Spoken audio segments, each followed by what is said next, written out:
Bismillahirrahmanirrahim.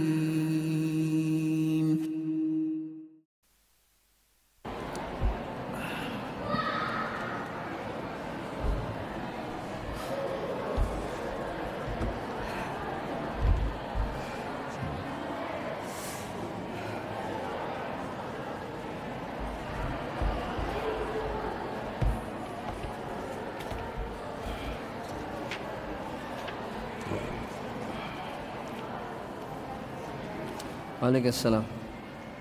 Insyaallah. Bismillah.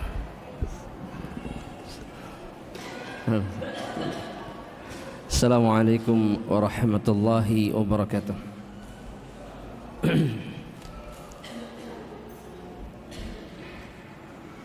Innal hamdalillah nahmaduhu wa nasta'inuhu wa nastahdihi wa na'udzu billahi min shururi anfusina wa min sayyiati a'malina man yahdihillahu fala mudilla lahu wa man yudlilhu fala hadiya lahu wa asyhadu an la ilaha illallah wahdahu la syarika lah iqraran bihi wa tauhida wa asyhadu anna muhammadan abduhu wa rasuluhu la nabiyya ba'dah. وقال تعالى في القرآن الكريم يا أيها الذين آمنوا اتقوا الله حق تقاته ولا تموتن إلا وأنتم مسلمون يا أيها الناس اتقوا ربكم الذي خلقكم من نفس واحدة وخلق منها زوجها وبث منهما رجالا كثيرا ونساء واتقوا الله الذي تساءلون به والأرحام إن الله كان عليكم رقيبا يا أيها الذين آمنوا اتقوا الله وقولوا قولا سديدا يصلح لكم أعمالكم ويغفر لكم ذنوبكم ومن يطع الله ورسوله فقد فاز فوزا عظيما Fa'amma ba'du ibadallah rahimani wa rahimakumullah.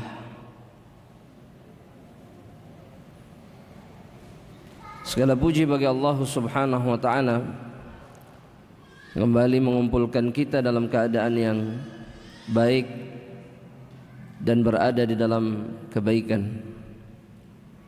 Tentunya ini adalah rahmat Allah untuk kita semuanya. Dan sebagai seorang hamba yang beriman kepada Allah, maka hendaknya kita wajib bersyukur kepada Allah subhanahu wa ta'ala dengan memperbanyak kebaikan, memperbanyak amal saleh dan ketaatan kepada Allah subhanahu wa ta'ala. Dan juga kita bersyukur kepada Allah bahwa kita kembali dimudahkan untuk melanjutkan pembahasan 300 dosa yang diremehkan oleh kaum wanita, yang mana dalam perjumpaan di sore hari ini kita masuk ke dalam dosa yang keempat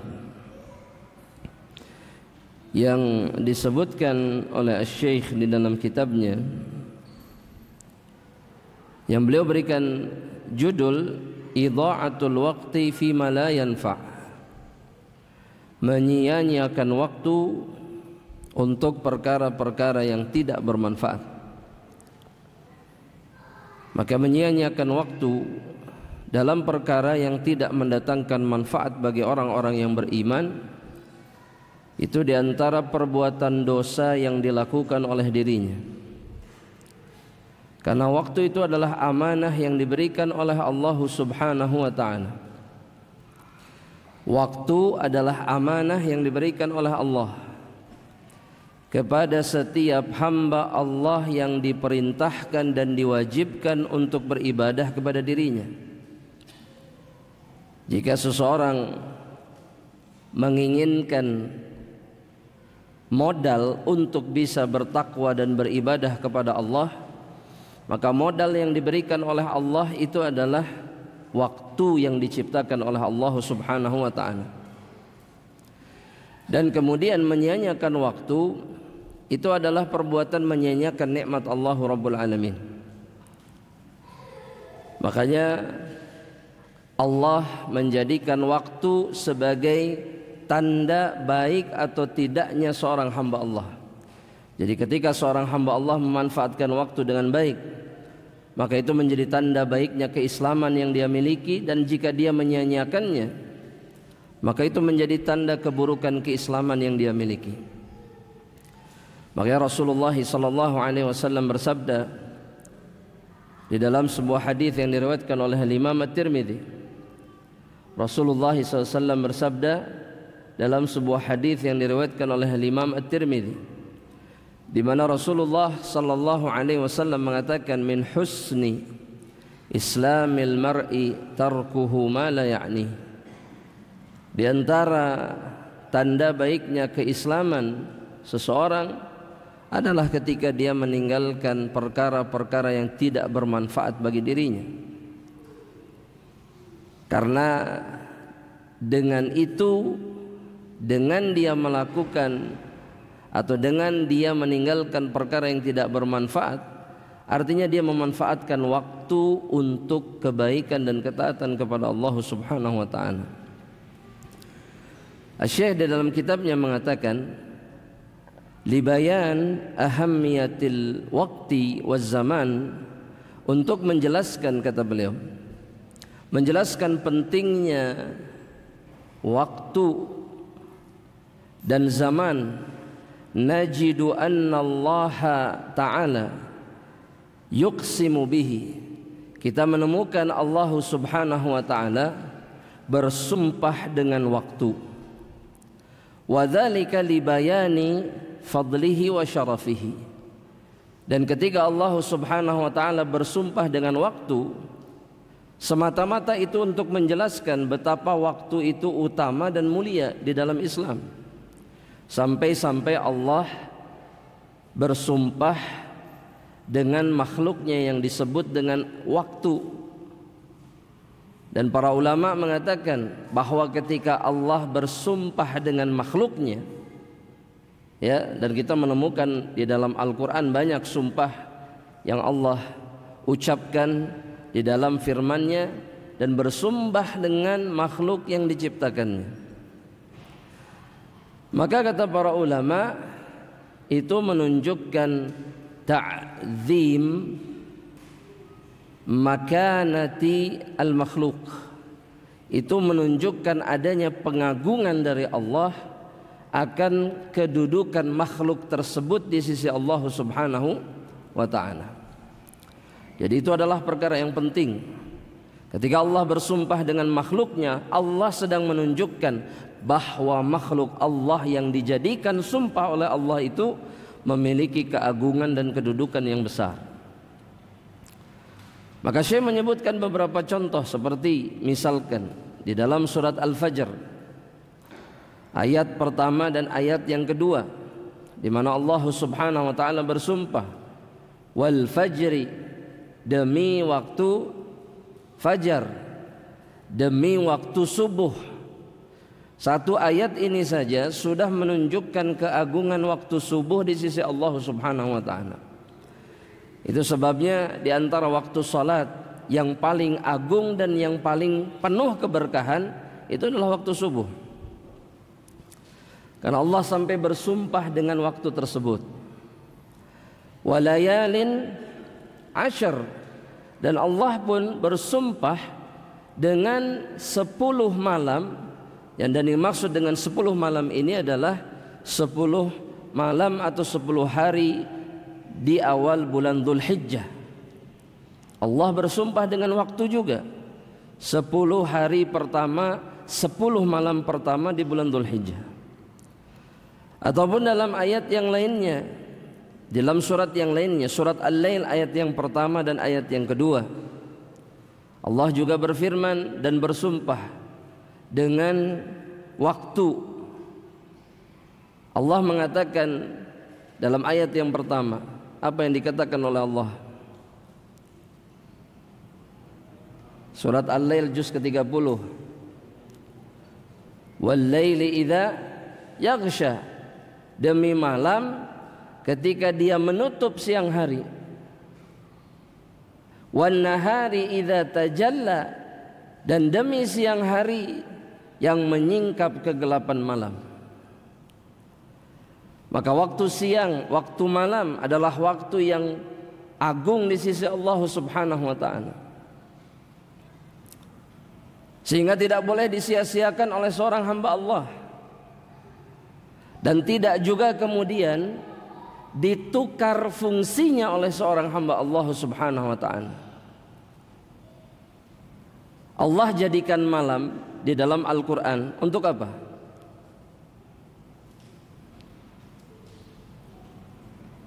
Malam untuk apa? Untuk istirahat. Itu kata Allah Subhanahu wa taala. Maka kemudian ketika dia menggunakannya untuk perkara yang lain, dia menghilangkan keutamaan dari waktu tersebut. Hidupnya pasti kacau. Ya. Seseorang bisa merubah kebiasaannya malam untuk bekerja jika dibutuhkan, tapi jika tidak, maka kembali kepada hukum yang sudah ditetapkan oleh Allah Subhanahu wa taala. Tapi lebih dari itu, Allah bersumpah dengan waktu malam. Dan Allah mempersiapkan waktu malam itu bukan hanya saja untuk istirahat, tapi kemudian untuk menghadap Allah Subhanahu wa taala dengan penuh kehusyuan dan kemudian bermunajat kepada Allah di sepertiga malam terakhir. Itu kenapa Allah menciptakan malam bagi hamba-hambanya. Bahkan Abu Darda itu, ya, Abu Darda, di antara alasan kenapa beliau memilih hidup, ingin tetap hidup, itu adalah karena salah satu sebabnya karena sholat yang dilakukan di kegelapan malam. Itu yang membuat dirinya masih mau hidup di dalam kehidupan dunia ini. Kalau bukan karena itu, dia tidak ingin hidup di dunia. Beliau mengatakan, laula dhama'ul hawajir, kalau bukan kehausan karena puasa dan kemudian keletihan karena sholat malam, saya tidak mau hidup di dunia ini. Karena dua perkara ini yang mendatangkan kebahagiaan yang sebenarnya bagi Abu Darda. Begitu juga Allah dalam ayat yang lainnya. Di dalam surat Ad-Duha, di mana Allah Subhanahu wa taala bersumpah dengan waktu duha. Apa kata Allah? Jamaah, apa kata Allah? Wad-duha wal-laili idza saja. Allah kembali bersumpah dengan waktu. Secara khusus dalam surat ini waktu duha. Dan apa keutamaan waktu duha? Jamaah. Hah? Gak kedengeran, yang keras suaranya.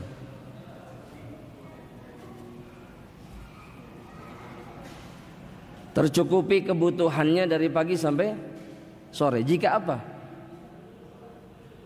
Jika sholat duha berapa rakaat? 4 rakaat. Sebagian ulama mengatakan mereka yang sholat 4 rakaat di waktu duha, maka Allah menjamin sisa harinya semua kebutuhan yang dia inginkan, yang dia harapkan. Itu berdasarkan satu hadis, ya, di mana Rasulullah SAW mengatakan, man shalla 4 raka'atin awwala nahar, barang siapa yang salat 4 rakaat di awal hari, ya, maka Allah akan mencukupi akhir dari hari itu semua hajat dan kebutuhannya. Dalam hadis yang lain, bahwa setiap sendi di tubuh kita yang jumlahnya ada berapa? 360 sendi, itu wajib disedekahi setiap hari. Dalam hadis riwayat Imam Ahmad disebutkan, dan cukup untuk menunaikan hak setiap sendi itu dengan menunaikan 2 rakaat salat duha. Ini waktu utama. Waktu di mana tidak pantas seseorang kemudian lalai dari mengingat Allah Subhanahu wa taala.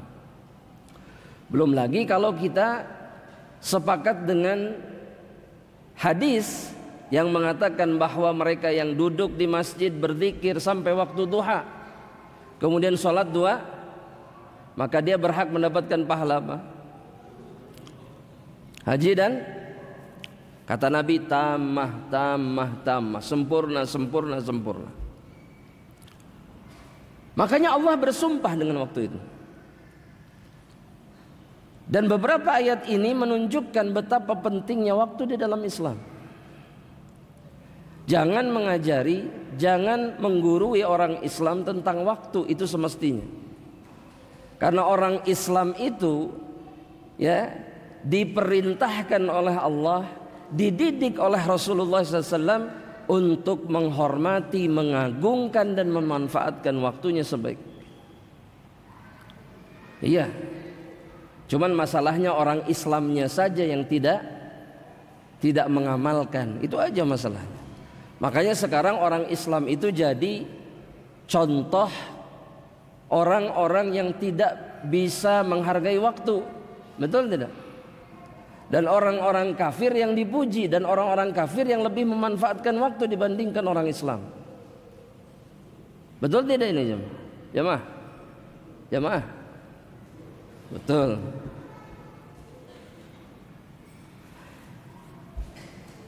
Asy-Syaikh kemudian mengatakan begini dalam kitabnya.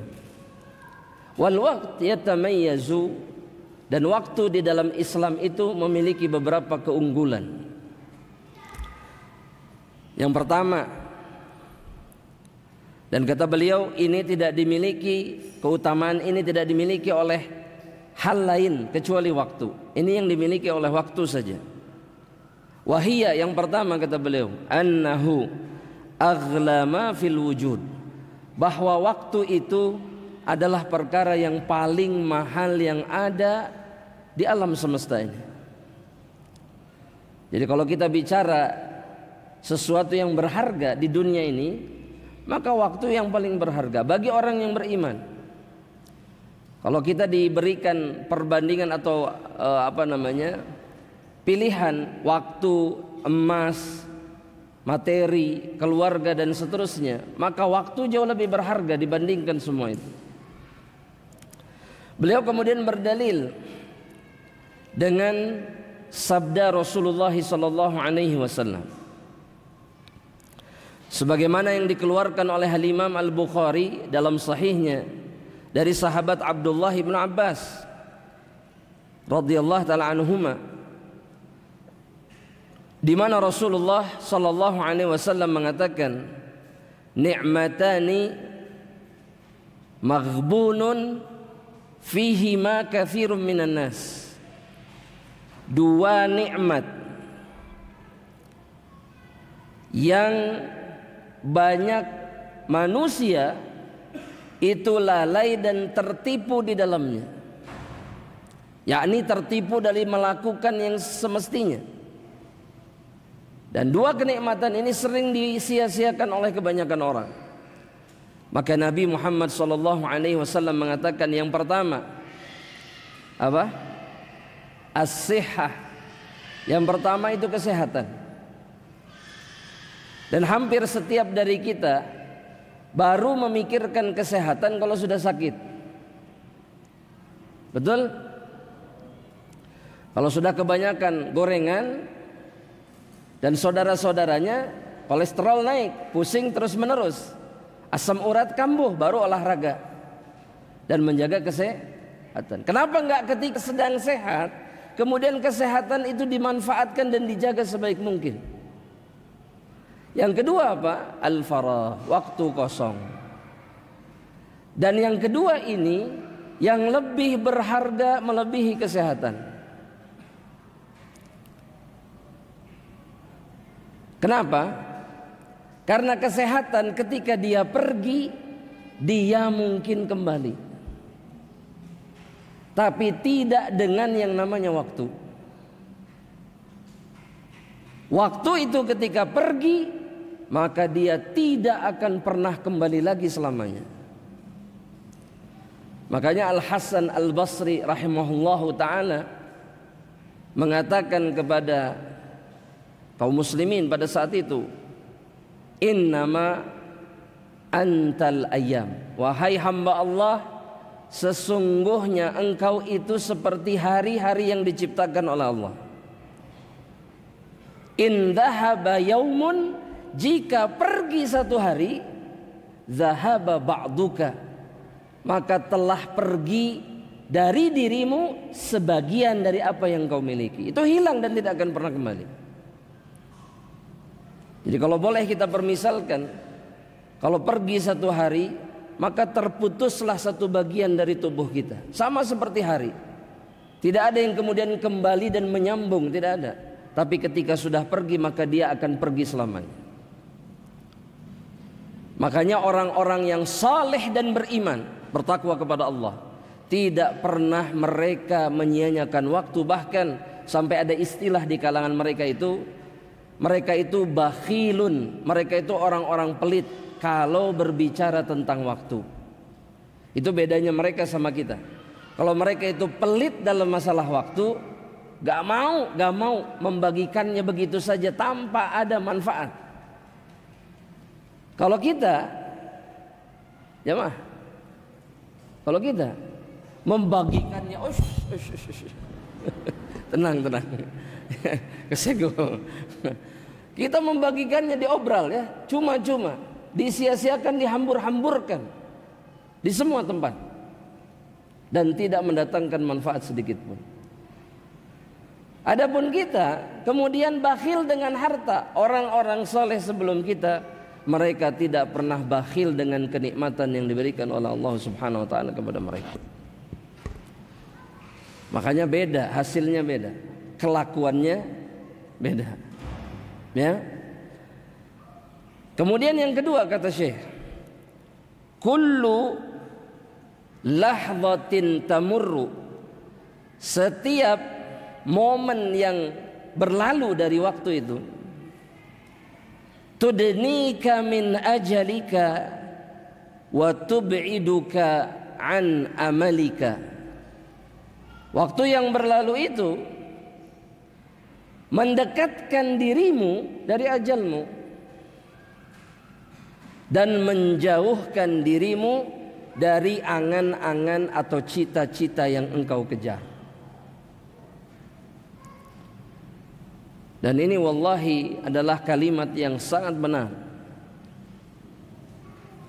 Sehingga kalau seseorang menyia-nyiakannya, maka yang akan dia jumpai adalah kehancuran ketika datang ajalnya.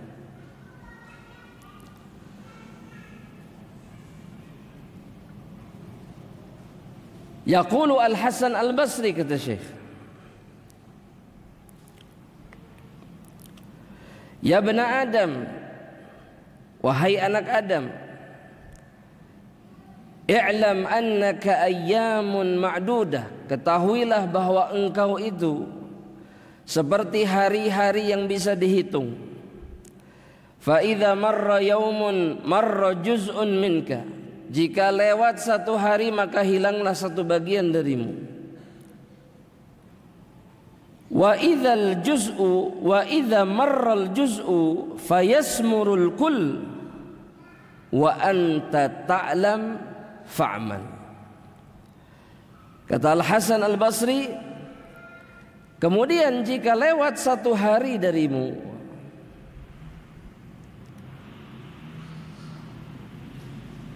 atau lewat sebagian dari dirimu, berlalu begitu saja, maka sisa dari dirimu akan ikut pergi bersamanya. Kata Al-Hasan Al-Basri,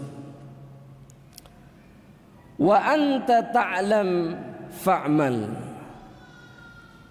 Oleh karena itu, kata Al-Hasan Al-Basri, beramallah sebelum waktumu berlalu. Dan kita ini paling pandai menyia-nyiakan waktu. Padahal ketika kita menyia-nyiakannya, maka menjadi sia-sialah sisa kehidupan kita. Gak ada gunanya. Makanya hadirin, saya yakin di detik ini pun hadirin menyesali waktu yang disia-siakan di masa muda atau di masa lalu, sebelum hadirin sering datang ke masjid. Betul tidak? Dan adakah kemudian penyesalan yang bisa mengobati itu? Tidak ada. Dia tidak akan. Ini harus dijauhkan dari anak berarti.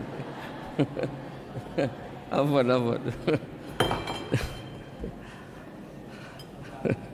Terlalu apa? Oh, terlalu aktif. Harus diikat tangan dulu. Sampai mana tadi jawab? Hah? Penyesalan ya, masa lalu ya? Hah? Ya, nggak akan pernah bisa kembali. Nggak ada penyesalan kemudian bisa mengobati penyesalan itu. Nggak ada. Yang kesalahan yang kita lakukan dengan menyia-nyiakan waktu itu nggak ada yang bisa mengobatinya, nggak ada.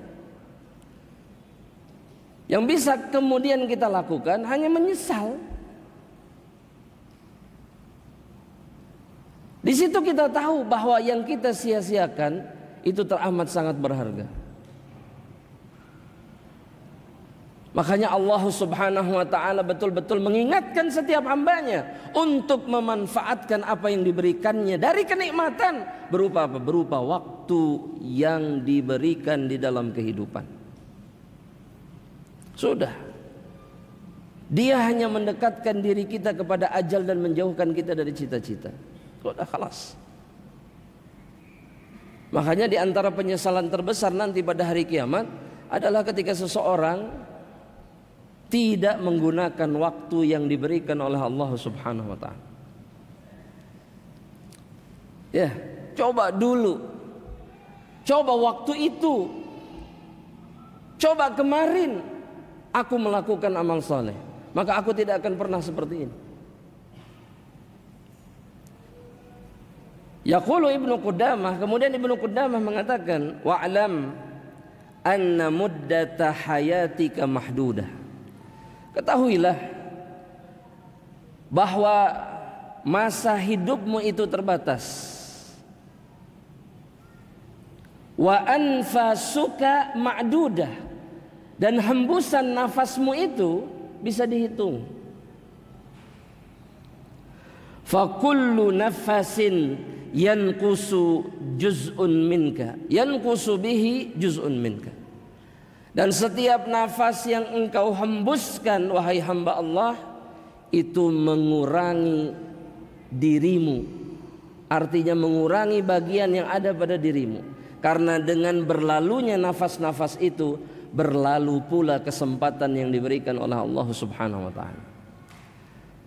Makanya jangan begini jemaah, ketika bangun tidur alhamdulillah, bukan alhamdulillahnya yang salah, tapi kemudian hanya sekedar mengatakan hari ini saya masih hidup, masih bisa menjalani kehidupan. Bukan itu yang diinginkan oleh Allah. Bukan. Tapi setiap hari di mana kita bangun dan masih diizinkan untuk bernafas, itu adalah hari di mana seseorang bersyukur bahwa dia masih diberikan waktu oleh Allah untuk mendekat, dan dia tidak boleh menyia-nyiakannya. Makanya lihat, di awal dari mulai bangun tidur kita sudah disuruh beribadah sama Allah. Doa, zikir, sholat.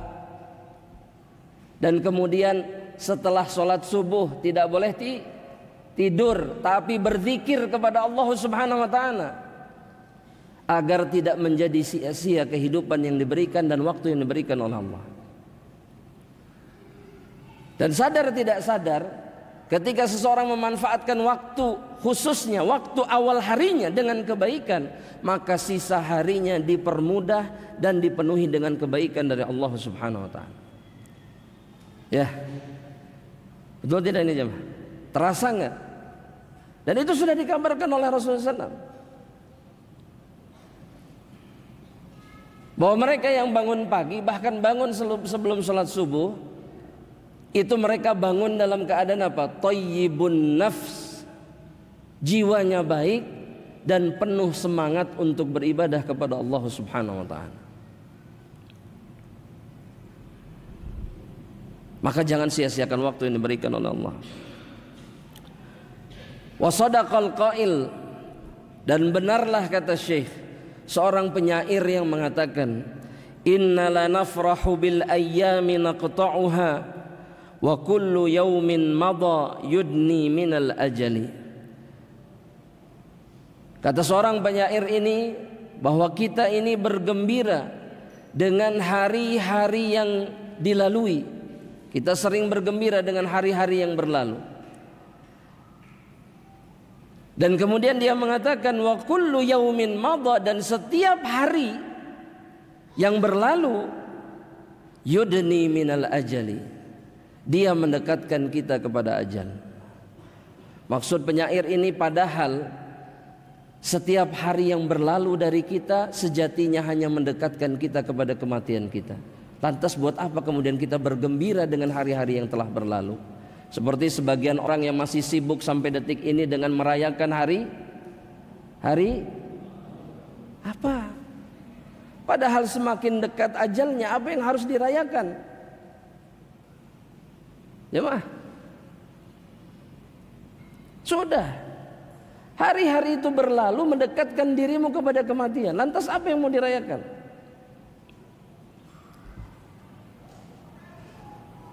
Kemudian mengatakan barakallahu fi umrik. Ini apa lagi ini? Doa apa lagi ini? Barakallahu fi umrik. Biar syar'i. Gak ada yang syar'i tentang ini.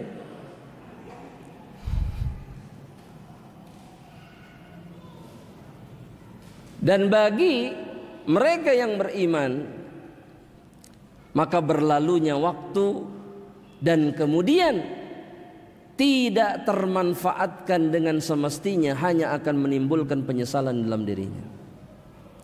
Makanya Abdullah bin Mas'ud mengatakan seperti itu, "Ma nadimtu ala yaumin marartu bihi." Aku tidak pernah menyesali dengan penyesalan melebihi dari apa? Satu hari yang aku lalui, falam yazdad fihi amali, dan tidak bertambah amal solehku di hari itu, maka penyesalanku sangat besar ketika itu terjadi. Gak bertambah amal soleh. Hari ini pengajian, besok pengajian, tapi standar sama saja, gak ada peningkatan. Pengajian ini gak mencatat ngantuk tidur, besok ya sama juga, kurang lebih, gak bertambah. Maka bagi orang yang beriman semestinya kemudian orang yang seperti ini menyesal. Kenapa? Karena amal solehnya tidak bertambah. Kita menyesal kalau duit kita tidak bertambah di hari-hari berikutnya, betul nggak? Tapi kita tidak pernah menyesali ketika amal soleh kita tidak pernah bertambah. Dan itu menunjukkan keadaan isi hati kita. Berimankah atau tidak? Memiliki imankah atau tidak? Kuat imankah atau lemah iman? Abdullah bin Mas'ud mengatakan, saya sangat menyesal kalau itu terjadi. Berlalu satu hari, kemudian tidak bertambah amal solehku. Kemudian ahibati fillah, Syekh mengatakan poin yang ketiga yang menunjukkan pentingnya waktu. Ma marra minal waqti falan ya'udah. Setiap bagian waktu yang berlalu, maka dia tidak akan pernah kembali.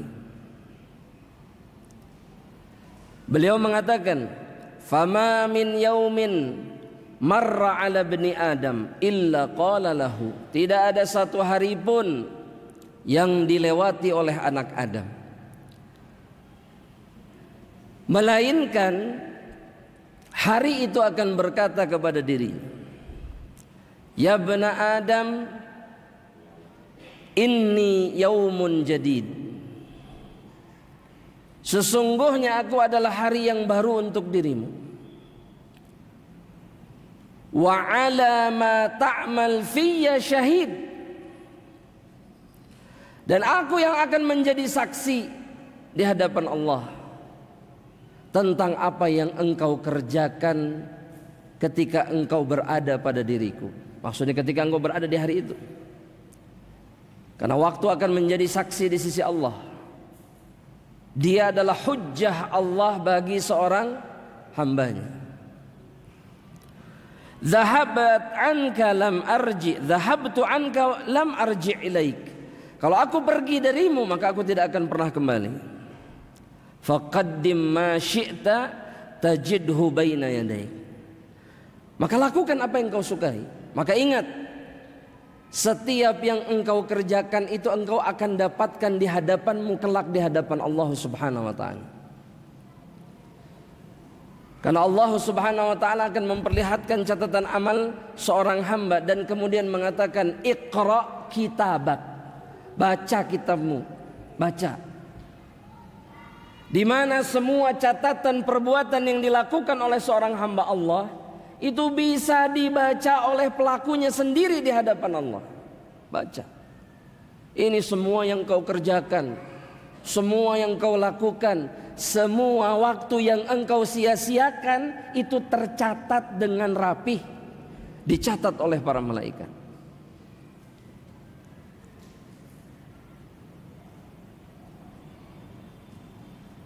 Dan ini yang akan disesali oleh seorang hamba Allah. Ketika dia ingin berbohong kepada Allah, dia tidak bisa melakukannya karena buktinya ada. Dan kita tidak pernah memikirkan itu, bahwa setiap hari yang berlalu dari kita dengan seluruh apa yang kita lakukan di dalamnya itu nanti akan ditampakkan oleh Allah Subhanahu wa taala. Untuk melakukan yang haram, melakukan yang baik, melakukan yang sia-sia, melakukan yang dibenci oleh Allah, melakukan yang disenangi oleh Allah Subhanahu wa taala, semuanya akan dijumpai oleh seorang hamba Allah Rabbul Alamin. Akan ada di hadapanmu. Wa akhir ma syi'ta, dan akhirkan apapun yang kau sukai. Ini yang disebut dengan taswif kemudian. Perbuatan seseorang yang mengakhirkan apapun yang dia ingin lakukan, namanya taswif. Nanti antum mau melakukan amal soleh nanti besok, kalau enggak besok lusa, kalau enggak minggu depan, kalau enggak bulan depan, kalau enggak tahun depan, dan seterusnya. Akhir masyi'ta, silahkan akhirkan apapun yang kau sukai. Tapi ingat, falan ya'uda abadan ilaika. Kesempatan itu tidak akan pernah kembali lagi kepada dirimu. Syekh kemudian mengatakan, na'am, falau kharaja minka nafasan wahidan mastata'a ahlul ardi an yu'iduhu ilaika marratan ukhra. Kalau keluar darimu satu nafas, maka seluruh penduduk bumi ini tidak akan pernah bisa membantumu untuk mengembalikan nafas itu kepada dirimu. Dia akan berlalu begitu saja. Makanya jangan kemakan omongan-omongan orang yang tidak beriman yang mengatakan bahwa waktu itu bisa dikembalikan. Betul tidak? Betul tidak jemaah? Kita ini kemakan film-film barat, bahwa ada pintu yang mengembalikan kita ke masa. Betul nggak? Betul nggak ini? Ngelamun kita. Bahkan ada yang mengatakan di antara mereka, kalau bumi ini rotasinya dibalik, maka kita akan kembali ke masa lalu. Ini khayalan jemaah. Ini semua hanya khayalan, dan semua ini datangnya dari syaitan agar kita menyia-nyiakan kesempatan. Kemudian yang keempat, ahibati fillah. Yang keberapa? Yang keempat. Di antara kemuliaan dan keutamaan waktu, al-waqtu matiyatun ilal jannah. Waktu itu adalah kendaraan seseorang untuk masuk ke dalam surga Allah Subhanahu wa taala. Na'imuha muqimun aw narun 'adzabuha alimun. Dia adalah kendaraan seseorang untuk sampai ke surga Allah, di mana kenikmatannya terus-menerus ada, atau sebaliknya, dia adalah kendaraan menuju neraka Allah yang azabnya itu sangat pedih. Dan beliau mendalili perkara yang satu ini dengan satu riwayat yang diriwayatkan oleh Al-Imam Ibnu Adi dalam kitab beliau Al-Kamil, bahwasanya Nabi Muhammad sallallahu alaihi wasallam. Beliau bersabda, "Al-lailu wan nahar," kata Nabi, "matiyatani." Siang dan malam itu adalah kendaraan seseorang atau jalan seseorang untuk bisa mencapai tujuannya. Maka kata Nabi Muhammad sallallahu alaihi wasallam, "Fa ahsinu as-sayra 'alaihima ilal akhirah." Maka manfaatkan keduanya dengan sebaik-baiknya sebagai kendaraan kalian untuk menuju akhirat. Wahdharut taswif, kata Nabi, dan hati-hati kalian terhadap perkara yang disebut dengan taswif. Apa itu taswif? Mengakhirkan dan membuang waktu begitu saja. Taswif itu mengatakan nanti dan nanti, mengundur-undur apa yang akan dilakukan di waktu yang lain. Ini namanya taswif. Nabi mengingatkan, fa innal mauta ya'ti baghtatan, karena kematian itu datangnya tiba-tiba. Sehingga jangan kalian bermudah-mudahan untuk menyanyiakan waktu. Jangan sampai ketika kalian mengundur-undur kebaikan, kematian datang lebih dulu sebelum kalian melakukan kebaikan tersebut. Kematian itu baghtah. Baghtah itu artinya tiba-tiba. Kalau kata bahasa Sundanya jol aja gitulah, jugjol, datang tiba-tiba ada depan pintu. Nah itu namanya baghtah. Ya. Atau ada aja, itu namanya apa? Baghtah. Kematian pun seperti itu. Makanya kematian itu mengagetkan. Ya. Kadang berjumpa dengan satu orang di jam sekian, beberapa saat kemudian dia sudah dicabut nyawanya oleh Allah Subhanahu wa taala. Karena baghtah, tiba-tiba, tidak ada kabar. Tidak ada informasi sebelumnya. Dan Nabi mengingatkan kemudian, jangan sampai, kata Nabi, wala yaghtaranna ahadukum bihulmillah,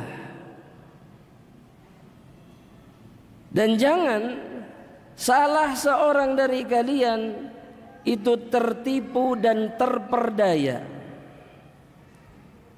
bihulmillah, dengan ilmu Allah. Maksudnya adalah dia mengatakan bahwa semuanya hanya Allah yang tahu, tapi kemudian dia tidak melakukan apapun sebagai persiapan. Ini orang-orang tertipu ini. Kita kan selalu mengatakan mati ya Allah yang tahu, betul nggak? Tapi apakah kemudian kita sadar bahwa kita harus siap-siap untuk menghadapi kematian yang ilmunya hanya Allah yang tahu? Enggak. Kata Nabi, la yaghtaranna, jangan tertipu. Allah memberikan kesempatan, ambil kesempatan itu. Berupa apa? Berupa waktu, kesempatan yang diberikan oleh Allah di dalam usia kita. Makanya mereka yang nyantai, buang-buang waktu, kongkow-kongkow, nongkrong-nongkrong, jalan sana jalan sini tanpa manfaat, mereka manusia-manusia yang tertipu. Ya, itu nggak sadar jemaah. Ya, nggak sadar bahwa apa yang mereka lalui itu adalah kesia-sia. Boleh nggak jalan-jalan jemaah?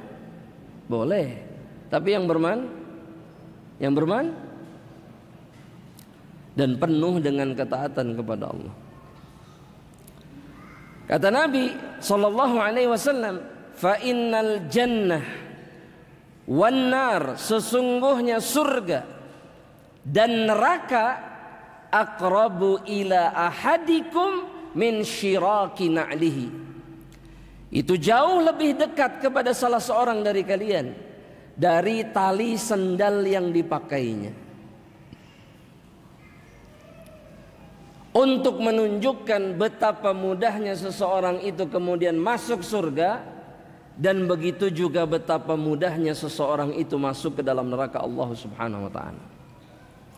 Makanya hati-hati, jangan sia-siakan waktu yang Allah berikan di malam hari dan di siang hari. Makanya ketika salah pilihan kita dalam waktu ini, maka kesalahan itu menyebabkan kita lebih dekat dengan neraka Allah.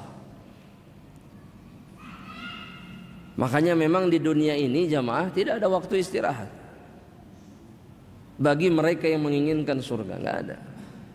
Kalaupun mereka harus beristirahat, itu hanya seperlu yang mereka butuhkan untuk bisa melanjutkan perjalanan menuju surga. Ya, para ulama itu yang paling baik menjadi contoh dalam masalah ini. Mereka itu tidur hanya 1 jam, 2 jam, 3 jam dalam satu harinya. Kenapa? Sibuk bukan kesibukan, tapi mereka terus menerus berada di atas ketaatan kepada Allah. Ya, jemaah, tubuh kita punya hak tidak? Punya hak istirahat, tapi seperlunya. Hanya untuk memberikan hak kepada tubuh kita, dia istirahat dan kembali tenaganya, maka dari situ mulai kembali untuk melakukan ketaatan kepada Allah. Nah, ini yang belum bisa kita lakukan jemaah. Betul tidak? Kita kalau tidur patokannya berapa jam? 8. Masya Allah, ijma di atas 8 jam. Kalau kurang dari 8 jam, migrain. Aduh ya Allah, pusing. Ya. Padahal 8 jam waktu tidur itu jika kemudian tidak diniatkan untuk menguatkan tubuh, maka 8 jam itu pergi begitu saja sia-sia. Dan itu akan dimintai pertanggungjawaban oleh Allah Subhanahu wa taala. Berat jemaah, berat. Ya. Kita lanjutkan jemaah. Wa fil athar, dan dalam sebuah athar kata Syekh disebutkan, inna hadzal laila wan nahar khizanatan fanzuru ma tad'una fihima. Sesungguhnya siang dan malam itu bagaikan lemari. Bagaikan apa? Lemari. Maka salah seorang dari kalian hendaknya melihat apa yang dia simpan di dalam lemari itu. Apakah perkara yang baik atau sebaliknya perkara yang buruk?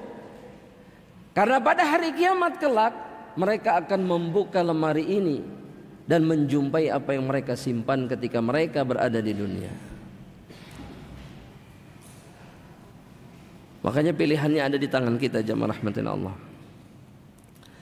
Kemudian yang berikutnya, Asy-Syaikh meriwayatkan hadis dari Al-Imam Muslim rahmatullahi taala alaih, dari sahabat Abu Dzar Al-Ghifari, anin Nabi sallallahu alaihi wasallam, an Rabbihil Izzah atau Rabbil Izzah annahu qala, dari Nabi dan dari Rabbnya Allah Subhanahu wa taala.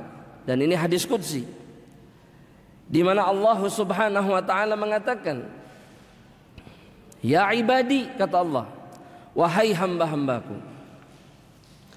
innama a'malukum uhsiha alaikum.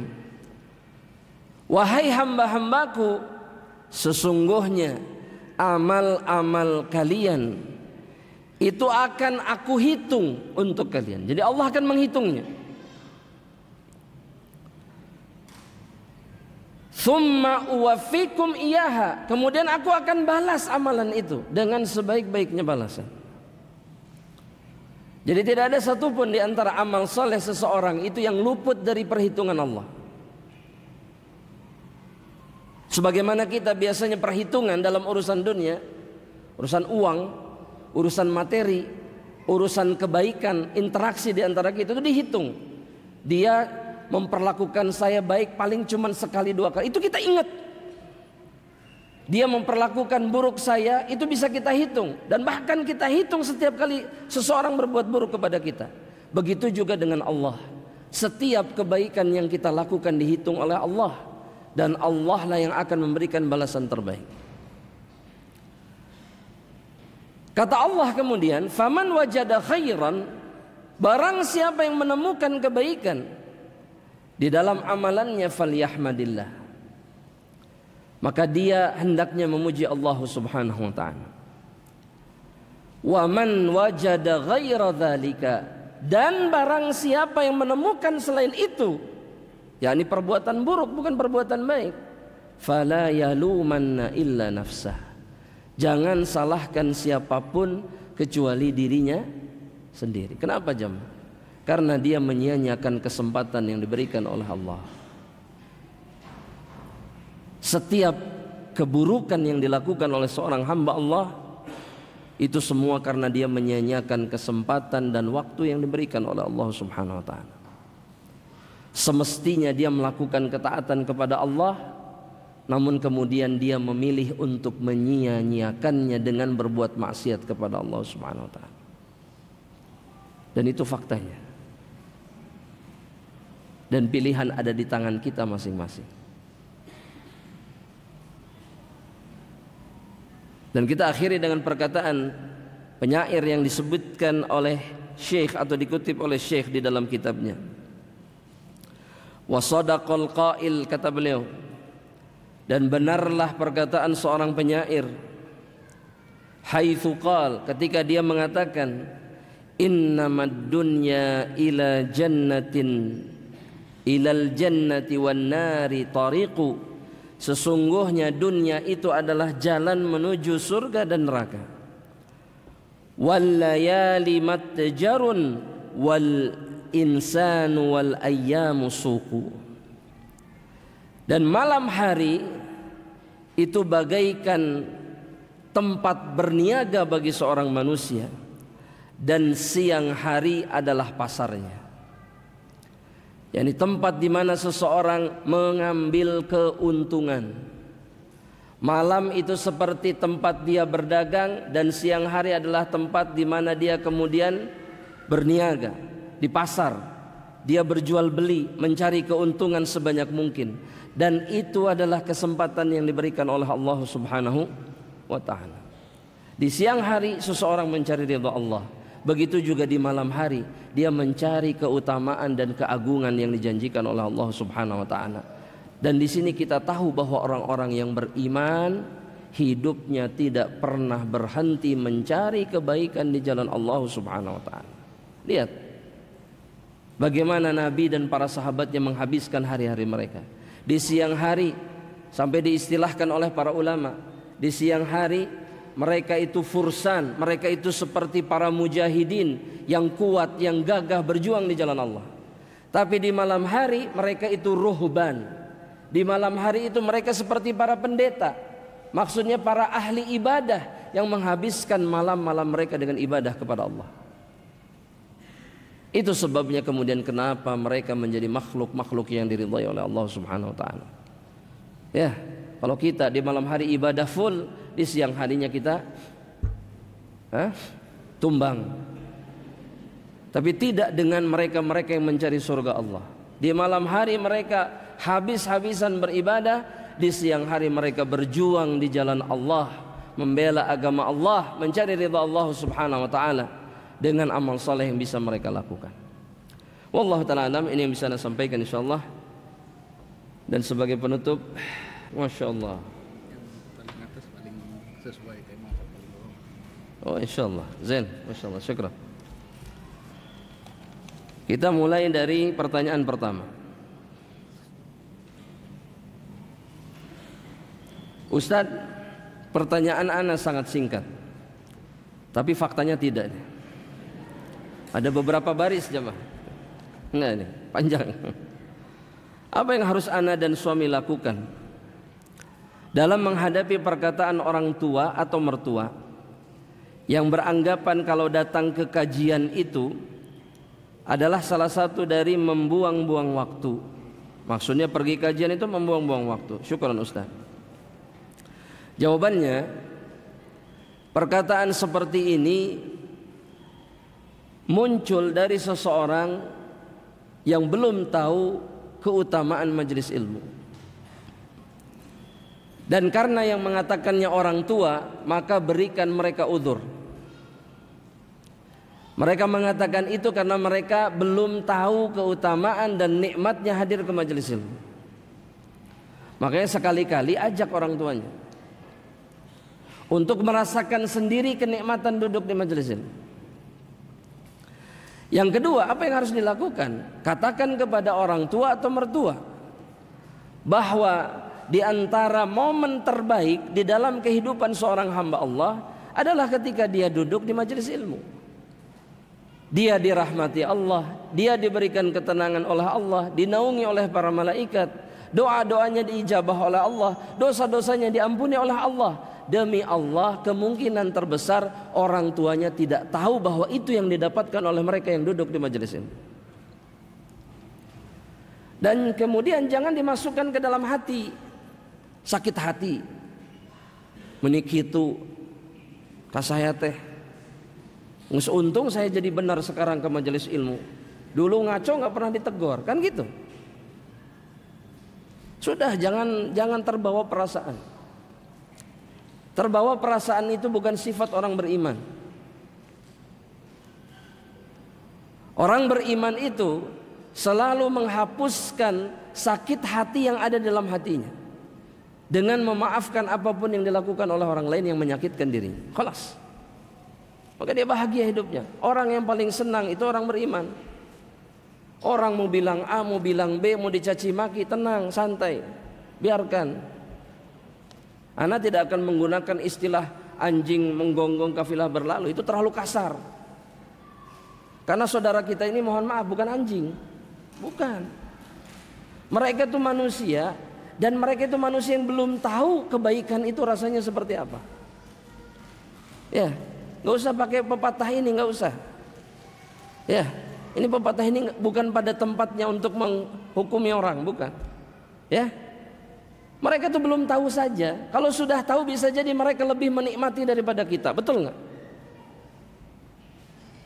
Yang kita bilang, wah ini orang keterlaluan, nggak faham.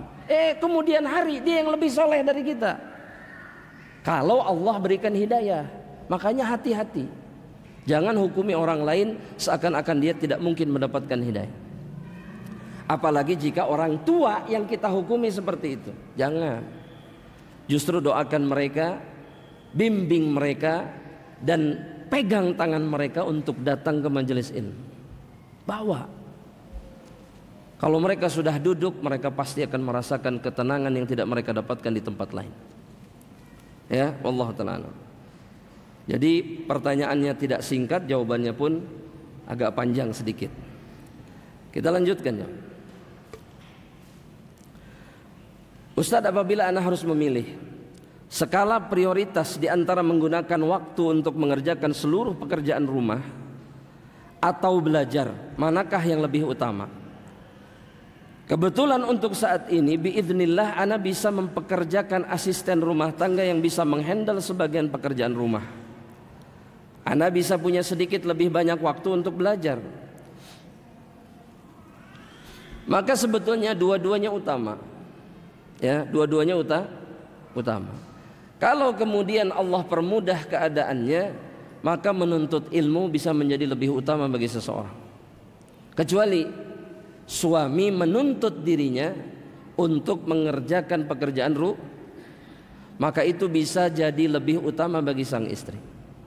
Ya, paham maksudnya jemaah? Jadi semua dilihat dari keadaannya.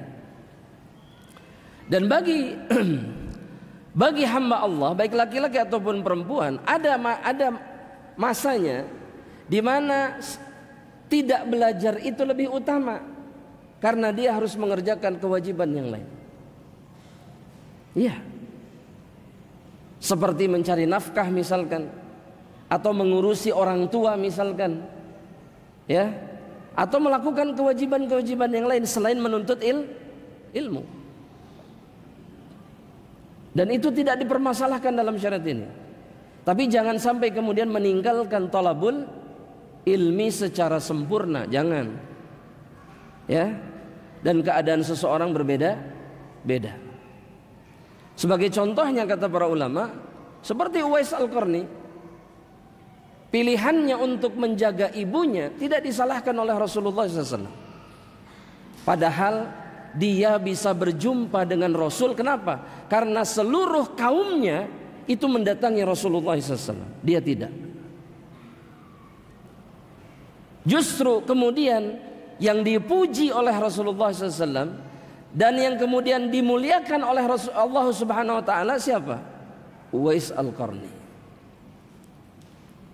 Dibandingkan mereka-mereka yang berjumpa dengan Rasulullah dari kaumnya. Ya, jadi seseorang menilai prioritasnya sendiri di dalam keadaan yang dia jalani. Wallahu ta'ala alam bishawab. Pertanyaan berikutnya. Ana sedang berusaha memperbaiki diri dengan cara thalabul ilmi. Datang atau hadir di kajian rutin atau tematik.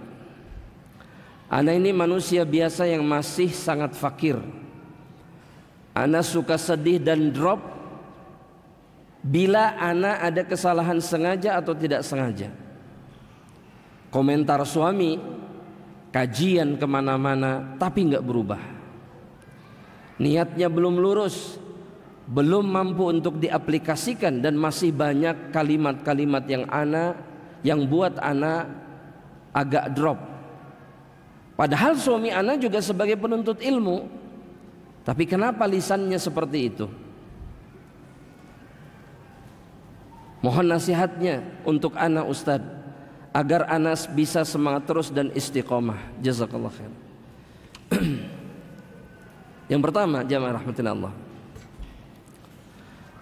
mereka yang berada di atas kebaikan, kata Allah dalam surat Al-Maidah itu, la yakhafuna laumata laim. Mereka tidak takut dengan cacian, celaan, maksudnya tidak terganggu cacian, celaan, sindiran mereka-mereka yang melakukannya kepada dirinya. Itu nggak terganggu. Jadi perkataan suami seperti ini, meskipun saya maklumi ini menyakitkan bagi seseorang yang sedang berusaha, tapi kemudian jangan dijadikan sesuatu yang besar di dalam hatinya. Kalau kemudian penanya menanyakan, suami saya penuntut ilmu, tapi kenapa lisannya seperti itu?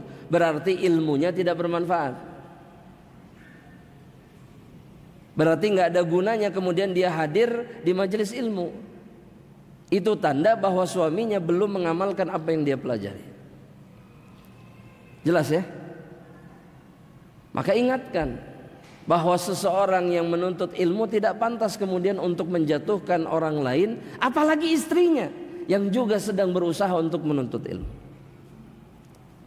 Ya, jemaah, ini khususnya bapak-bapak ini, betul tidak?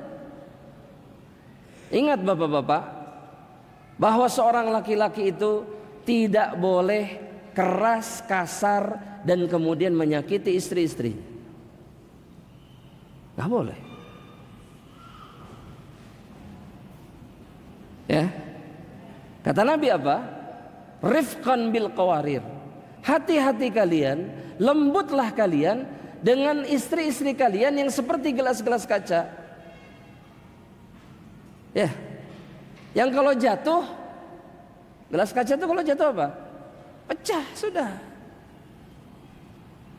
Dan sulit untuk merangkainya kembali, susah. Kita sering menyalahkan seorang istri padahal dia begitu gara-gara kita. Jangan memperlakukan seorang istri seperti memperlakukan seorang laki-laki. Nah, itu kesalahan laki-laki. Masa gini aja nggak paham sih? Ah, iya, menurut ente begitu. Menurut dia enggak. Ini baru terjadi. Ini kisah nyatanya, baru terjadi. Ana baru mengalaminya hari ini. Ada istri yang menangis. Ini istri menangis. Mengatakan begini tentang suaminya. Suaminya ada. Dia itu Ustaz ingin saya hijrah. ingin saya hijrah. Tapi cara dia untuk membuat saya hijrah itu sangat kasar, Ustaz. Kenapa kata saya? Dia tidak menyentuh saya dan tidak mengajak berbicara saya. Paham maksudnya? Didiamkan sama suaminya supaya apa? Supaya faham bahwa suaminya pengen dia berubah gitu. Kata suaminya, dalam logika saya itu adalah yang cukup untuk menggerakkan hatinya, Ustaz. Kalau saya diemin pasti dia berubah. Tapi buat istrinya berbeda, persepsinya beda. Istrinya bilang begini, apakah saya serendah dan semenjijikan itu, Ustaz? Beda kan? Beda kan sama akal kita? Makanya jangan memperlakukan mereka dengan logika yang dimiliki oleh laki-laki. Gak akan pernah nyambung. Begitu juga dengan suami penanya. Ingatkan dia bahwa istrinya adalah makhluk yang lemah dan sedang berusaha untuk menjadi baik. Dan dia tidak pantas kemudian menghinakan dan kemudian merendahkan usaha istrinya. Makanya laki-laki juga harus paham. Ana bukan sok tahu tentang ini, bukan. Tapi yang sering dilupakan oleh laki-laki, memperlakukan istrinya seperti laki-laki. Ya, dengan logika yang sama, perasaan yang sama. Itu penyebab perpecahan. Dan kemudian kita mengatakan perempuan itu susah dimengerti memang. Ente memang yang salah. Ya, waliyadzubillah. Nasallallahu salamata wal afiyah. Makanya nasihat ana sabar dan tetaplah menuntut ilmu. Jangan mundur selangkah pun dari majelis ilmu, dan berdoalah agar suaminya diberikan hidayah oleh Allah Subhanahu wa taala. Dan pengingat bagi seluruh laki-laki yang menuntut ilmu, perbaiki dan jaga lisannya ketika kemudian mengomentari kesalahan keluarganya. Nggak usah kasar-kasar, ya, karena kita dengan istri kita itu sama di hadapan Allah. Ya, kalau bukan karena hidayah Allah, kita berdua, kita dan istri kita akan berada di jalan yang lain, jauh dari rahmat Allah Subhanahu wa taala. Wallahu taala alam bishawab. Pertanyaan berikutnya, Ustaz, bagaimana batasan aurat anak perempuan terhadap ayah biologisnya? Ayah bukan muslim dan ibu menikah beda agama. Sekarang sudah berpisah, anak sudah balik. Terkadang bertemu atau video call. Jazakallah khairan Ustaz. Maka batasan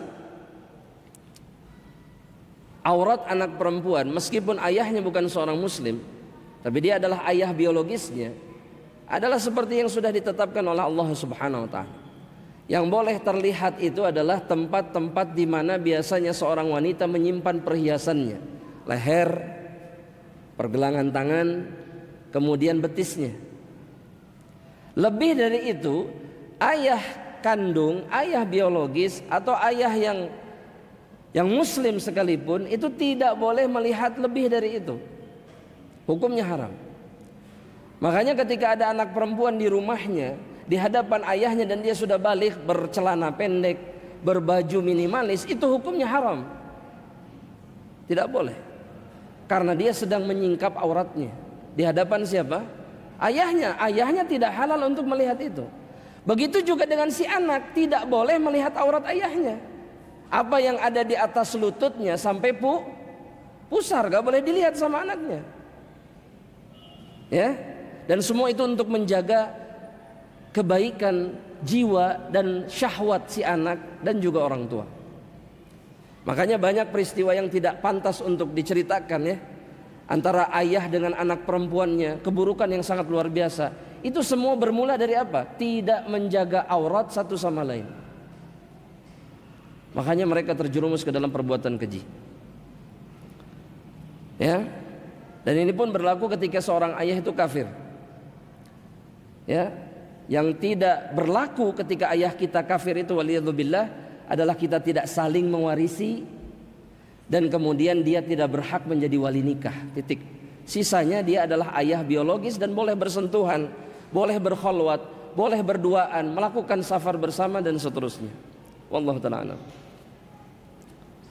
Pertanyaan berikutnya, apa boleh seorang akhwat melakukan sholat sepertiga malam terus subuh dan syuruk dan duha di masjid. Ini ngapain? Tidak punya rumah kah?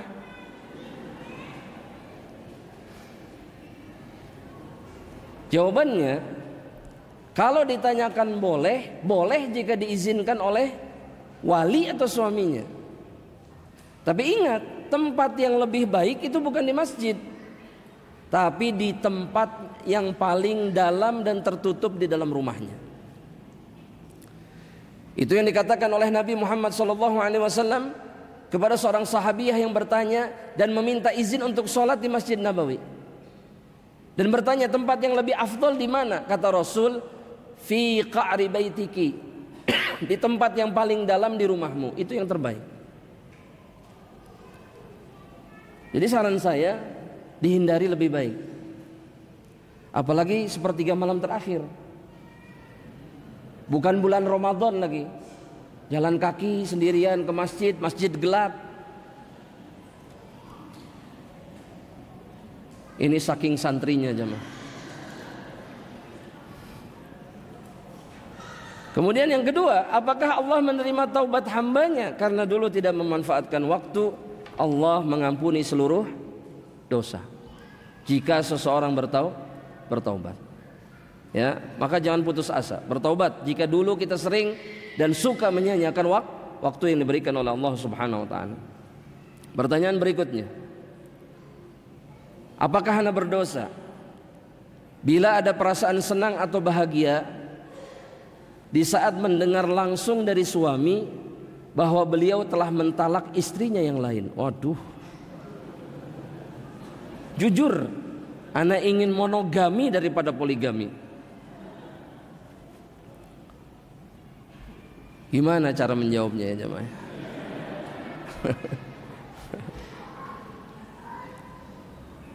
Ana khawatir sikap seperti ini bersumber dari hasad.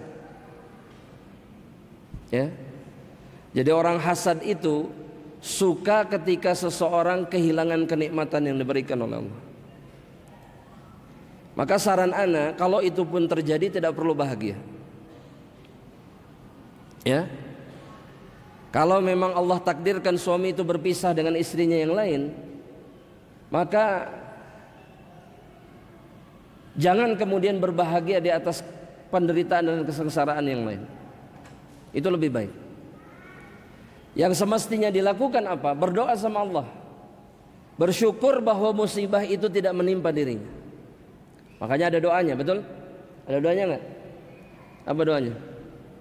Alhamdulillahilladzi afani. Apa lanjutannya? Yang kata Nabi, kalau membaca doa ini ketika melihat orang lain sengsara tertimpa musibah, maka kita nggak akan terkena musibah itu. Itu yang semestinya harus dilakukan. Apa doanya? Alhamdulillahilladzi afani. Apa lanjutannya? Kalau yang terkena musibah laki-laki, mimma btalahu bihi wa faddalani ala katsirin mimman khalaqa tafdila. Kalau perempuan, mimma btalaha bihi.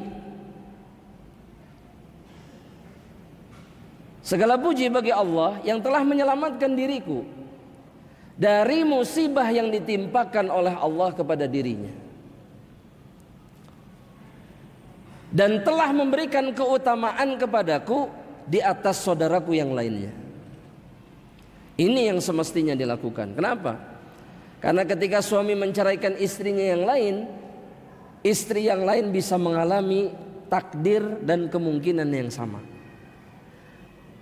Jadi jangan kemudian justru berbahagia melihat penderitaan saudaranya yang lain. Mudah-mudahan bisa diterima ini jemaah. Ya. Dan nasihat bagi setiap istri yang diduakan oleh suaminya. Ketika suami menduakan seorang istri, maka sadari bahwa semuanya terjadi karena takdir Allah Subhanahu wa taala. Kalau bukan takdir, suami tidak akan pernah poligami. Jelas? Dan kalau seseorang sadar itu takdir, lantas untuk apa kemudian dia murka dan memilih untuk menghancurkan pernikahannya sendiri? Ini nggak ada gunanya, tidak ada manfaatnya. Ya, Ana bukan berarti meremehkan hati mereka yang dipoligami, enggak. Tapi seringkali sikapnya salah. Mereka justru menghancurkan kehidupan mereka untuk sesuatu yang sudah ditetapkan sama Allah. Buat apa? Yang lebih baik itu adalah ridho dengan ketetapan Allah, bersabar meskipun menyakitkan. Namun dengan cara itu Allah akan memberikan rahmatnya dan pahala yang berlipat ganda kepada seseorang. Ya. Dan buat suami, ketika akan poligami, jangan sembunyi-sembunyi. Kalau dia laki-laki, kalau dia seorang mukmin yang benar, maka dia akan terbuka dan terang-terangan kepada istrinya. Saya mau menikah lagi. Oh, kalau begitu nggak akan disetujui, Ustaz.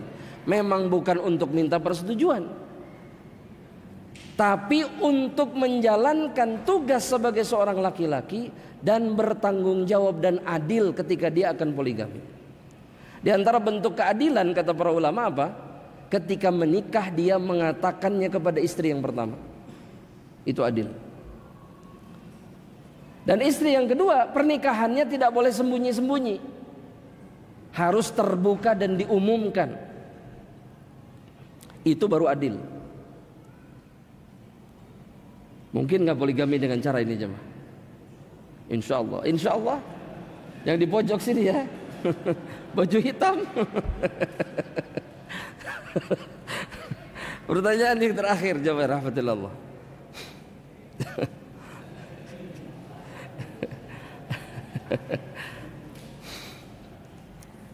Ustaz, bolehkah dijelaskan bagaimana sebenarnya syarat safar? Jika seorang istri berjauhan dengan suami, ada salah seorang teman menyampaikan bahwa safar jauh dan menginap itu boleh, dengan syarat sudah diizinkan suami. Saya masih ragu.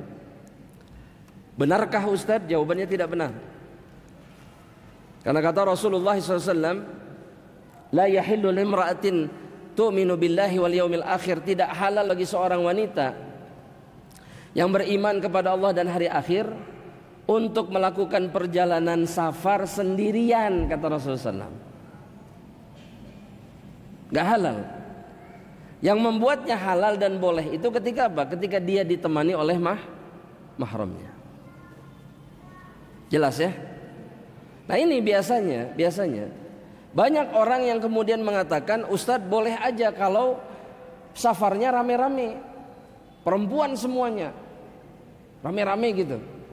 Jadi banyak temannya. Apakah hukumnya menjadi boleh? Jawabannya tidak.